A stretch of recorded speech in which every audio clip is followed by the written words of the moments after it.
Beograd ima katakombe ispod sebe. Grad je prepun podzemnih prolaza. Akademija je jedna od takvih katakombi.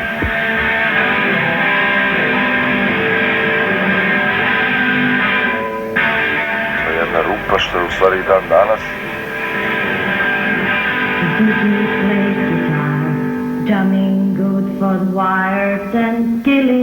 Nešto što bih ja nazvao urbanom pećinom.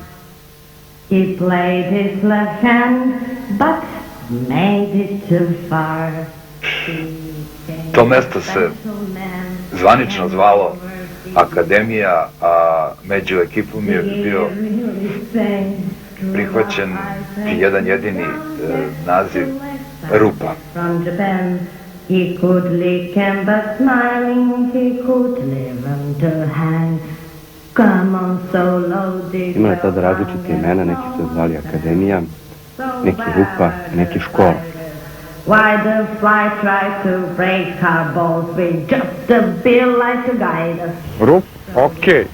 About his fence, as should be crush his weak hand. Mislim da je sasvim jasno da su neke značajne religije, kao što je hrišćanstvo, nastajale u podzemnim prolazima, u potrebi ljudi da se skriju od ostalih i da rade ono što žele i uživaju u tome.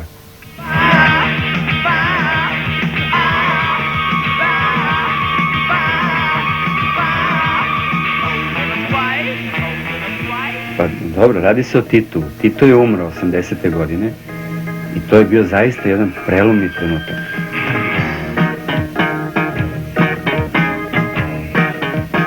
Ne znam koliko je smrt Josipa Broza uticala na ove događanje na Akademiji i uopšte na događanje u zemlji.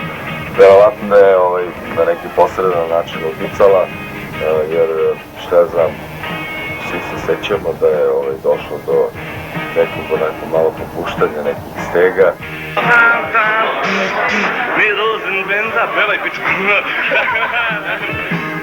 Pa dobro, spomenuli smo, razumiš, Tito, evo dete, znaš ti ko je Tito? Eto vidiš, mislim, to je sve pase. Tada su mi pretili sa 2 godine robije, a posle 10 godina i novosti i politika su se otimali ko će više da ga blate, razumiš? Beogradska prevara, uličnog i nacionalskog jaja predstavlja konačnu verziju mogućnosti postojanja. Morali smo, pišemo molbe, žalbe, a i morali smo da se mora vlastitu da predložim za predsjednika omladine, a onda predložim mene za predsjednika kluba. I nekako smo uspeli da dobijemo dozvolu da taj klub otvorimo. Radili su, nekoliko ljudi je radilo, sa mnom najbliži saradnik je bio Destil Marković, Milovan Marković, i mi smo tako nekako počeli da se zovemo Žestoki. Naravno da je cijela akademija bila protiv toga, mislim, dekani i sve i profesori, pošto kao verovatno iz toga razloga da ćemo mi biti sve više nezavisni. Obrati pažnju na sljedeći događaj koji će neumitno pokazati o čemu se u stvari radi. Ne zaboravite da će se desiti. Sačekajte da počne. U početku je bilo 300-400 ljudi maksimalno da je moglo da uđe, ali su to bile na neki način mnogo privatnije i mnogo žešće zabave. Kad vreme stoji... To je bilo neko tabu mesto za nas klince, tu su dolazili neki matorani, elita, tu se uvek nešto muvalo, ribe su se stalno spremale. Ja sam tamo otišla, međutim, pošto sam bila mnogo mala, nisu htjeli da me puste. I onda smo napravili članske karte. Bilo je ograničeno da se zna ko uđe. Ja sam možda 16 godina, jedva su me pustili unutra, bilo je skoro nemoguće ući. Kada se otvorila akademija negde u oktobru 1981. godine, da nisam ni pretpostavila da će to mesto i ljudi, sva dešavanja koje su se tamo zbivala, toliko uticati i obeležiti moj život.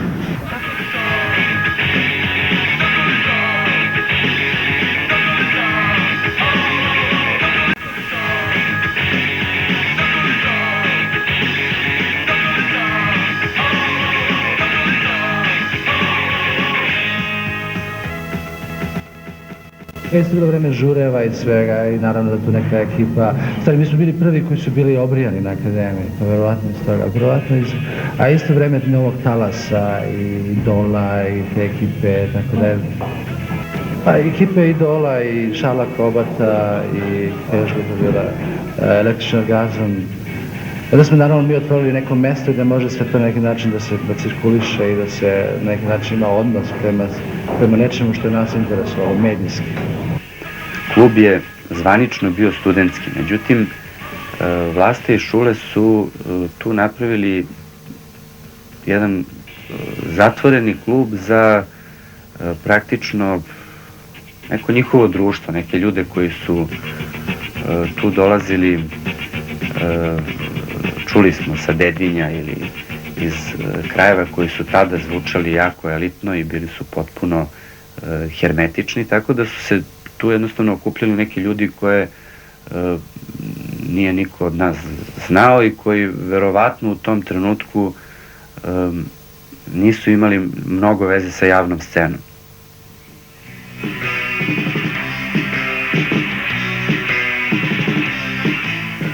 Znaš kako, mislim, umetnost je privilegija. Mi smo to svesno radili na neki način. A sad ko je odakle, da li neko ja sam iz Čačka. Mislim, živeo sam u Požegi, rođen sam u Požegi. Tako da, mislim, kad se neko osjeća privilegovan, neko je privilegovan. Ali, mislim, na jedan vrlo neprivilegovan način smo otvorili akademiju. Mislim, vrlo je teško stvoriti sebi privilegiju. Mi smo prošli pored redara, ušli smo dole, nikome ništa, na bezobrazluk smo prošli, ušli smo dole i oduševili smo se onim što smo videli. Otišli smo čisto da čekiramo mesto u Rajićevoj, gde nas je dočekala gužvetina i svi smo pretrčali preko te gužve i uronili u neki podrum, u neki underground koji nas je automatski onako uveo u svoj koviklac i držao nas tako, boga mi, dobrih 10 godina.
Nekako akademija je bila srce tog beogradskog novog talasa.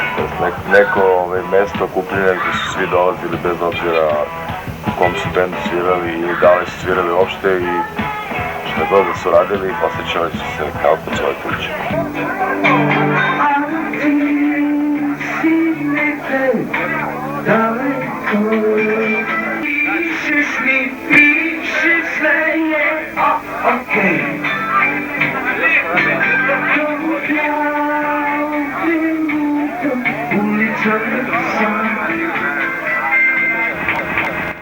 Mi kao Breakersi smo svirali više puta tamo.